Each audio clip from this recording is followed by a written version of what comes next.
ಮುಂದೆ ಏನ್ ಮಾಡುತ್ತೆ ಅನ್ನೋದನ್ನ ಕಾದು ನೋಡಬೇಕಿತ್ತು. ಸಿಡಬ್ಲ್ಯೂಎಂಎ ಈಗಾಗಲೇ ಆದೇಶವನ್ನ ಕೊಟ್ಟಿತ್ತು. 15 ದಿನಗಳ ಕಾಲ 3,500 ಕ್ಯೂಸೆಕ್ ನೀರನ್ನ ಹರಿಸಬೇಕು ಅಂತ. ಆದ್ರೆ ಸಿಡಬ್ಲ್ಯೂಎಂಎ ಆದೇಶವನ್ನ ಪಾಲಿಸಲಿಲ್ಲ ಕರ್ನಾಟಕ ಸರ್ಕಾರ ಅಂತ ಹೇಳಿ ತಮಿಳುನಾಡು ಸರ್ಕಾರ ಈಗ ಸುಪ್ರೀಂ ಕೋರ್ಟ್ ಮೊರೆ ಹೋಗಿದೆ. ಗುರುವಾರ ಸುಪ್ರೀಂ ಕೋರ್ಟ್ನಲ್ಲಿ ಮಹತ್ವದ ವಿಚಾರಣೆ ಕೂಡ ನಡೆಯಲಿದೆ. ತಮಿಳುನಾಡು ತುರ್ತು ಅರ್ಜಿ ವಿಚಾರಣೆ ನಡೆಸಬೇಕು ಅಂತ ಹೇಳಿ ಅರ್ಜಿಯನ್ನ ಹಾಕಿದೆ. ಅದು ಈಗ ಪುರಸ್ಕೃತ ಆಗಿದೆ. ಕಾವೇರಿ ನೀರು ಹರಿಸಬೇಕು ಅನ್ನುವಂತಹ ನಿಟ್ಟಿನಲ್ಲಿ ತಮಿಳುನಾಡು ಅರ್ಜಿಯನ್ನ ಹಾಕಿರೋ ಆಗಸ್ಟ್ 13ರಂದು ತಮಿಳುನಾಡು ಅರ್ಜಿ ವಿಚಾರಣೆ ಇದೆ. ಸುಪ್ರೀಂ ಕೋರ್ಟ್ಗೆ ಅರ್ಜಿಯನ್ನ ಸಲ್ಲಿಸಿದೆ ತಮಿಳುನಾಡು ಸರ್ಕಾರ. ಕರ್ನಾಟಕದಿಂದ ಗುರುವಾರದಂದು ಪ್ರತಿವಾದ ಮಂಡನೆ ಆಗುವಂತಹ ನಿರೀಕ್ಷೆ ಇದೆ. ಕರ್ನಾಟಕದ ವಿರುದ್ಧ ತಮಿಳುನಾಡು ಸರ್ಕಾರ ಈಗ ಸುಪ್ರೀಂ ಮೊರೆ ಹೋಗಿದೆ. ಸಿಡಬ್ಲ್ಯೂಎಂಎ ಆದೇಶವನ್ನ ಕೊಟ್ಟಿತ್ತು. ಪ್ರತಿದಿನ ಅಂದ್ರೆ 15 ದಿನಗಳ ಕಾಲ 3,500 ಕ್ಯೂಸೆಕ್ ನೀರನ್ನ ಹರಿಸಬೇಕು ಅಂತ. ಆದ್ರೆ ಆ ಆದೇಶವನ್ನ ಪಾಲಿಸುವಲ್ಲಿ, ನೀರಿನ ಹಂಚಿಕೆ ಮಾಡುವಲ್ಲಿ ತಮಿಳುನಾಡಿಗೆ ಸಿಗಬೇಕಾಗಿರುವಂತಹ ನೀರಿನ ಪಾಲು ಬಿಡುಗಡೆ ಆಗಿಲ್ಲ ಅನ್ನುವಂತ ನಿಟ್ಟಿನಲ್ಲಿ ಕರ್ನಾಟಕಕ್ಕೆ ಸೂಚಿಸಬೇಕು ಅಂತ ತಮಿಳುನಾಡು ಸರ್ಕಾರ ಸುಪ್ರೀಂ ಕೋರ್ಟ್ನಲ್ಲಿ ಈಗ ಅರ್ಜಿಯನ್ನ ಸಲ್ಲಿಕೆ ಮಾಡಿದೆ. ಅದು ವಿಚಾರಣೆಗೆ ಬರಲಿದೆ. ಗುರುವಾರ ವಿಚಾರಣೆ ನಡೆಯಲಿದೆ. ಡೀಟೇಲ್ಸ್ ಅನ್ನು ಕೊಡ್ತಾರೆ ನಮ್ಮ ಪ್ರತಿನಿಧಿ ಅಭಿಷೇಕ್, ನೇರ ಸಂಪರ್ಕದಲ್ಲಿ ಜಾಯಿನ್ ಆಗಿದ್ದಾರೆ. ಅಭಿಷೇಕ್, ಗುರುವಾರ ಕರ್ನಾಟಕದ ಪಾಲಿಗೆ ಬಹಳ ಮಹತ್ವದ ದಿನ. ಈಗಾಗಲೇ ನೀರು ಹರಿಸಿದೆ ಅನ್ನುವಂಥ ವಾದವನ್ನ ಕರ್ನಾಟಕ ಮಾಡ್ತಾ ಇದೆ. ಆದರೆ ಗುರುವಾರದಂದು ಪ್ರತಿವಾದ ಮಂಡನೆ ಮಾಡುವಂತಹ ನಿರೀಕ್ಷೆ ಇದೆ. ಕರ್ನಾಟಕದ ಪ್ರತಿವಾದ ಯಾವ ರೀತಿಯಾಗಿರುತ್ತೆ? ಜೊತೆಯಲ್ಲಿ ತಮಿಳುನಾಡು ಈಗ ಖ್ಯಾತೆ ತೆಗಿತಾ ಇರೋದು ಏನೇನು ಡೀಟೇಲ್ಸ್ ಇದೆ ಈ ವಿಚಾರಕ್ಕೆ ಸಂಬಂಧಪಟ್ಟಂತೆ?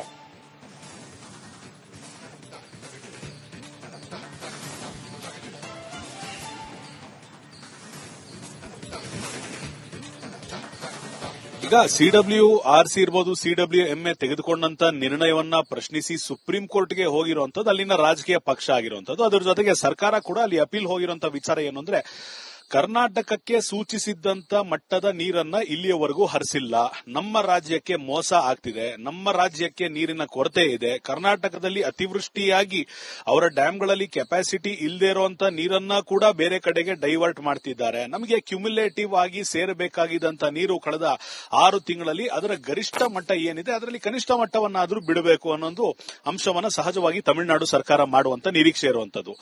ಆದ್ರೆ ಈ ಸದ್ಯದ ಮಟ್ಟಿಗೆ ದಾಖಲಾತಿಗಳನ್ನ ಹೊಂದಿರುವಂತ ರಾಜ್ಯ ಸರ್ಕಾರ ಅಂದ್ರೆ ಕರ್ನಾಟಕ ರಾಜ್ಯ ಸರ್ಕಾರ ಸಿಡಬ್ಲ್ಯೂಆರ್ಸಿ ಕೊಟ್ಟಂತ ಆದೇಶವನ್ನ ಸಿಡಬ್ಲ್ಯೂಎಂಎ ಎತ್ತಿ ಹಿಡಿದಿದ್ದು, ಅದನ್ನ ಪ್ರಶ್ನೆ ಮಾಡಿ ಸುಪ್ರೀಂ ಕೋರ್ಟ್ಗೆ ಹೋಗಿದ್ರೂ ಕೂಡ ನಿಗದಿಯಾಗಿದ್ದಂತ 4.5 ಟಿಎಂಸಿಗಿಂತ ಹೆಚ್ಚಿನ ನೀರನ್ನ ನಾವು ತಮಿಳುನಾಡಿಗೆ ಬಿಳಿಗುಂಡ್ಲು ಮುಖಾಂತರ ಬಿಟ್ಟಿದ್ದೇವೆ.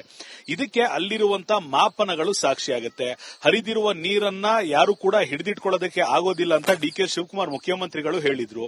ಈ ಕಾರಣದಿಂದ ಅಲ್ಲಿರುವಂತ ಮಾಪನಗಳ ಲೆಕ್ಕಾಚಾರದಿಂದ ಹೇಳೋದಾಯ್ತು ಅಂದ್ರೆ ಸುಮಾರು 10ರಿಂದ 12 ಟಿಎಂಸಿಯಷ್ಟು ನೀರು ತಮಿಳುನಾಡಿಗೆ ಈ ತಿಂಗಳು ಹರಿದು ಹೋಗಿರುವಂತದ್ದು. ಇನ್ನ ಟೈಮ್ ಇರುವಂತದ್ದು 15ನೇ ತಾರೀಕಿನ ಒಳಗಾಗಿ 4.5 ಟಿಎಂಸಿನ ಹರಿಸಬೇಕಾಗಿತ್ತು. ಆದ್ರೆ 10ರಿಂದ 11ನೇ ತಾರೀಕಿನ ಒಳಗಡೆನೆ ಸುಮಾರು 12 ಟಿಎಂಸಿ ನೀರು ಹರಿದಿರೋದ್ರಿಂದ ಹೆಚ್ಚುವರಿಯಾಗಿ ನೀರನ್ನು ಹರಿಸಿದ್ದೇವೆ ಅಂತ ವಾದವನ್ನ ನಮ್ಮ ರಾಜ್ಯ ಕೂಡ ಇಡುತ್ತೆ. ಇನ್ನು ಕ್ಯುಮ್ಯುಲೇಟಿವ್ ಅನ್ನೋದಕ್ಕಿಂತ ಹೆಚ್ಚಾಗಿ ಡಿಸ್ಟ್ರೆಸ್ ಟೈಮ್ ನಲ್ಲಿ ಯಾವ ರೀತಿ ನೀರನ್ನ ಹಂಚಿಕೆ ಮಾಡ್ಕೊಳ್ಬೇಕು ಅಂತ ಒಂದು ನಿಯಮವನ್ನ, ಸೂತ್ರವನ್ನ ಸರ್ಕಾರಕ್ಕೆ ತಿಳಿಸಲಾಗಿರುತ್ತೆ.